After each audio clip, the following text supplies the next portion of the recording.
Nabi Ayub. Sebelumnya kita belajar tentang apa?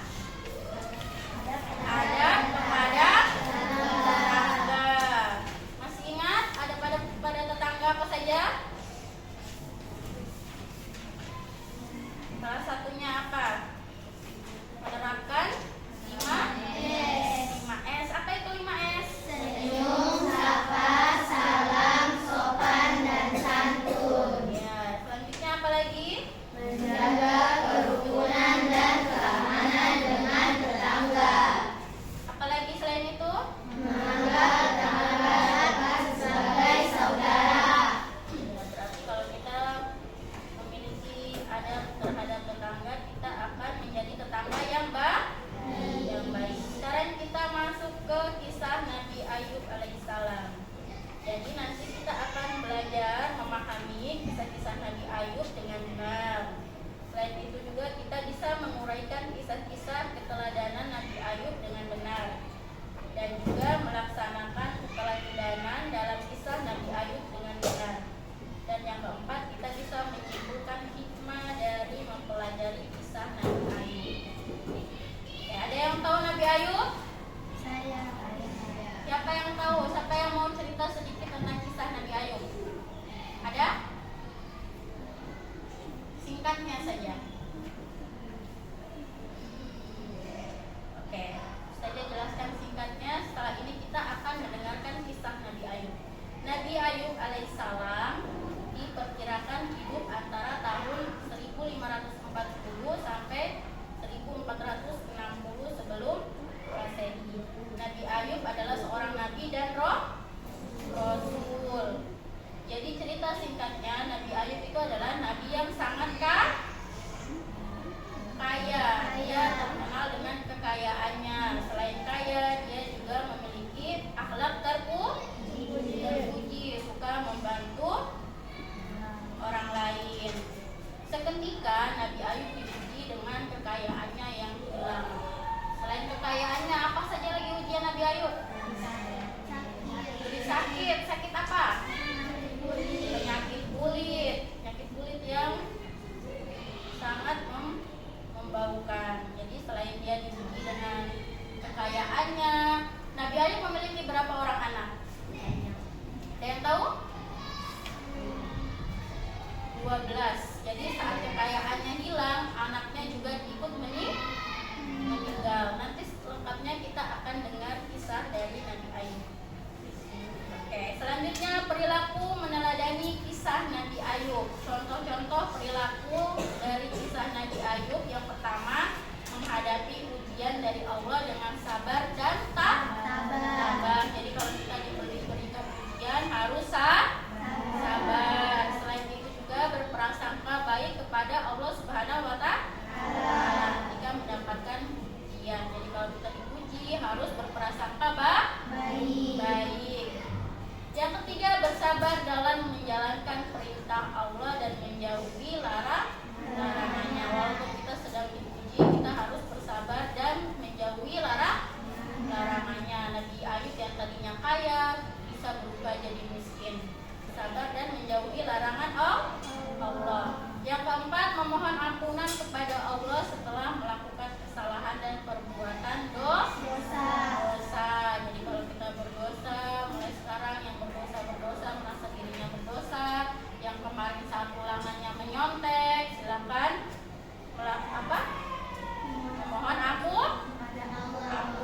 Yang kelima, bertekad untuk tidak mengulangi kesalahan di kemudian hari. Jadi kalau ada kesalahan yang kita buat, dosa yang kita buat, harus dalam diri itu memiliki prinsip kalau kesalahan itu tidak bisa diulangi lagi. Cukup sekali itu saja kita membuat kesalahan. Jangan kita mengulangi kesalahan yang sama. Baik, sekarang Ustazah akan bagi kalian menjadi 4 kelompok.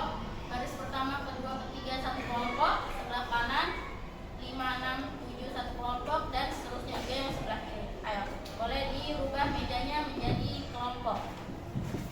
Digabungkan mejanya menjadi 1 kelompok.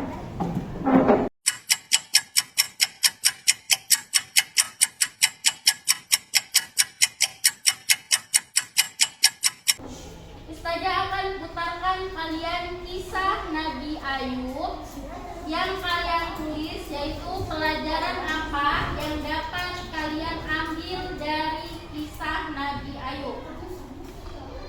Boleh lebih dari satu, boleh diceritakan, boleh pakai satu atau dua, tiga, boleh. Jadi pilih satu orang yang tulisannya cepat dan tulisannya bagus. Setelah itu nanti akan ada setiap kelompok mempresentasikan atau menyampaikan. Jadi masing-masing kelompok itu apa yang bisa kalian ambil dari kisah Nabi Ayub. Bisa paham? Bisa? Oke. Semuanya harus fokus mendengarkan ya. Fokus mendengarkan kisah Nabi Ayub. Kisah Nabi Ayub alaihissalam, manusia paling sabar. Nabi Ayub alaihissalam berasal dari keluarga yang terhormat dan kaya raya. Ayahnya adalah Amus, keturunan Al-Is, putra pertama Nabi Ishak. Jadi, bisa disimpulkan bahwa Nabi Ayub alaihissalam merupakan keturunan dari Nabi Ibrahim alaihissalam. Nabi Ayub tinggal di daerah Hauran, kota Damaskus. Para penduduk di sana merupakan suku Arab asli dan memiliki bahasa seindah syair. Nabi Ayub merupakan lelaki dengan paras yang rupawan, sabar, bijaksana, dan cerdas. Sungguh luar biasa rahmat yang diberikan oleh Allah Subhanahu wa Ta'ala.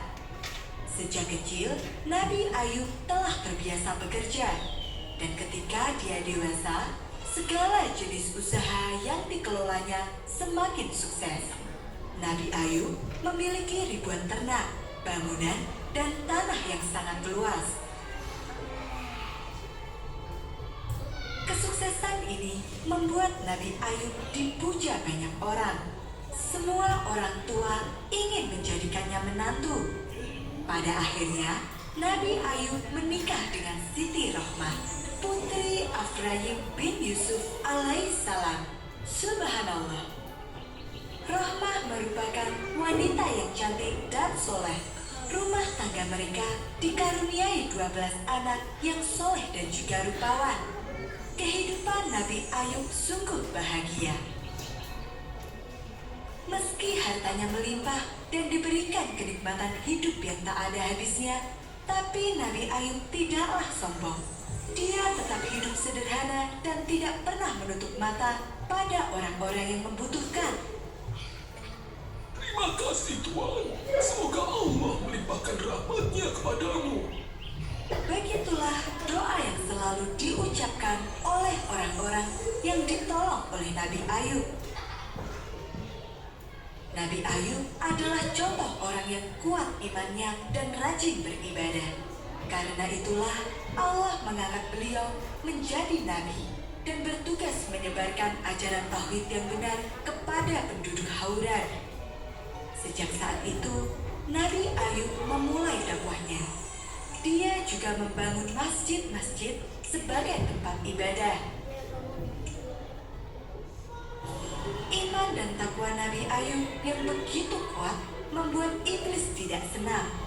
Iblis kemudian meminta kepada Allah agar mereka diberikan kekuatan untuk menggoda Nabi Ayub. Atas izin dari Allah, iblis menyebarkan derita. Satu persatu ternak milik Nabi Ayub mati. Apa yang terjadi dengan semua ternak ini? Kita harus segera melaporkannya. Dalam waktu singkat, kehidupan Nabi Ayub dan keluarganya tiba-tiba saja berubah. Seluruh harta hilang dalam sekejap. Dalam setiap kesempatan, iblis selalu berbisik. Tuhanmu telah berbalik. Datanglah kepadaku, dan aku akan membantumu. Namun, Nabi Ayub tidak tergoda.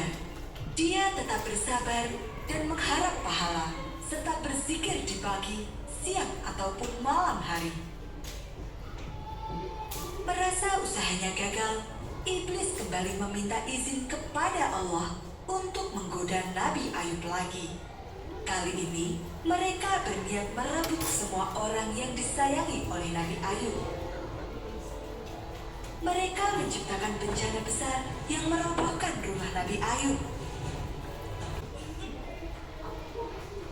Kini, Nabi Ayub tinggal di rumah yang sangat sederhana.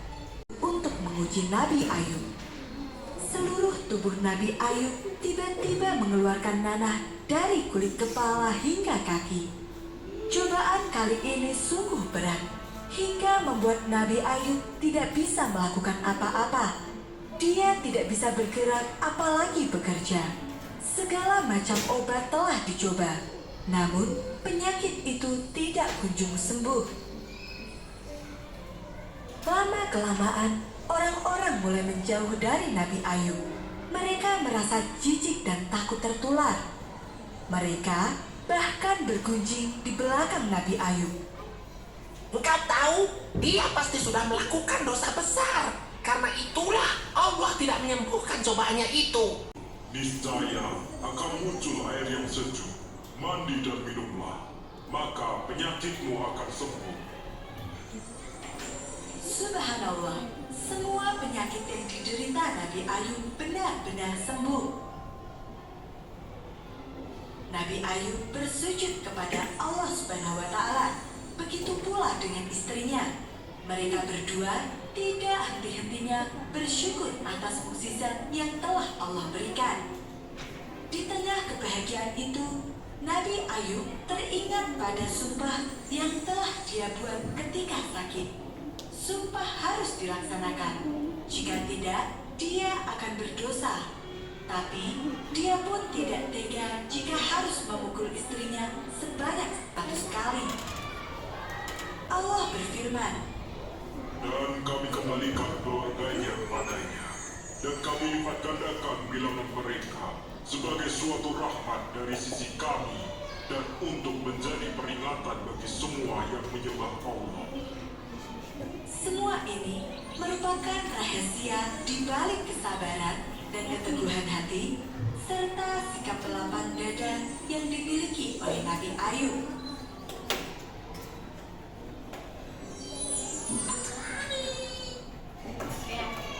Jadi itu kisah Nabi Ayub. Sekarang masing-masing kelompok silahkan tulis pelajaran apa yang kalian dapatkan dari kisah Nabi Ayub yang sudah kalian dengarkan tadi.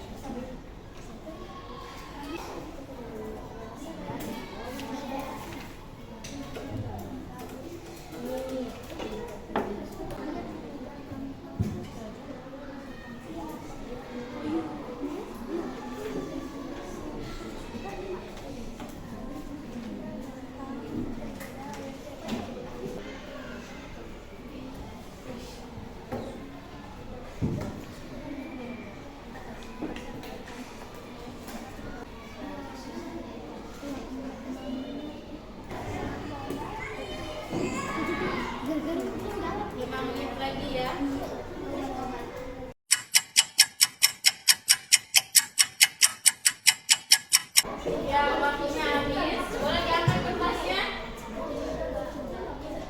Kertasnya diangkat. Kertas yang dipakai menulis itu diangkat. Ayo, kelompok satu, kelompok dua, kertasnya.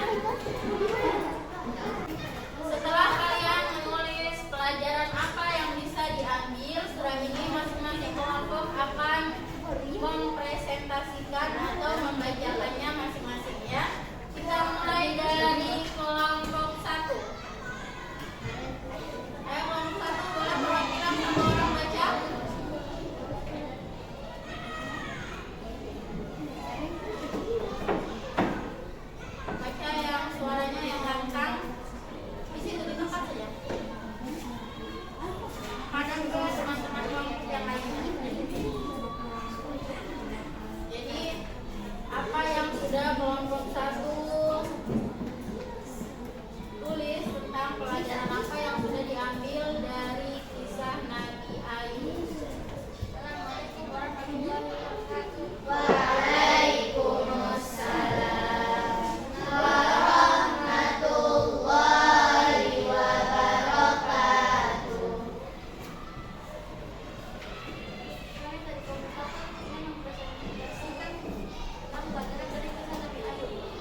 Baik, jadi itu ya dari pelajaran yang bisa kita ambil dari kisah Nabi Ayub alaihissalam. Yang pertama itu sabar. Kita harus bersabar ketika mendapatkan ujian. Yang kedua, tidak boleh sombong ketika kita berada di atas. Apa maksudnya berada di atas? Ketika mempunyai kekayaan, lagi terkenalnya, tidak boleh sombong. Selanjutnya itu dermawan. Jadi walaupun kita memiliki banyak kekayaan, kita harus dermawan kepada orang lain. Tidak perlu kaya juga harus dermawan. Walaupun kita hidupnya sederhana, kita harus dermawan kepada orang lain. Yang keempat, berprasangka baik. Jadi kalau kita diuji, berprasangka baiklah. Mungkin ini adalah salah satu Allah untuk menaikkan derajat manusia. Yang kelima yaitu berserah diri. Dan yang terakhir yaitu bersyukur. Kita masih bersyukur, masih bisa diberi kehidupan, masih hidup. Oke, jadi dari yang tadi kalian sudah dengar dan sudah kalian sampaikan masing-masing kelompok, kalian sudah mengerti tentang pelajaran-pelajaran yang bisa diambil dari kisah Nabi Ayub? Sudah. Bisa diterapkan dalam kehidupan sehari-hari tidak? Insyaallah. Kalau bisa ya diterapkan dalam kehidupan sehari-hari. Sekarang silahkan buka di halaman 131.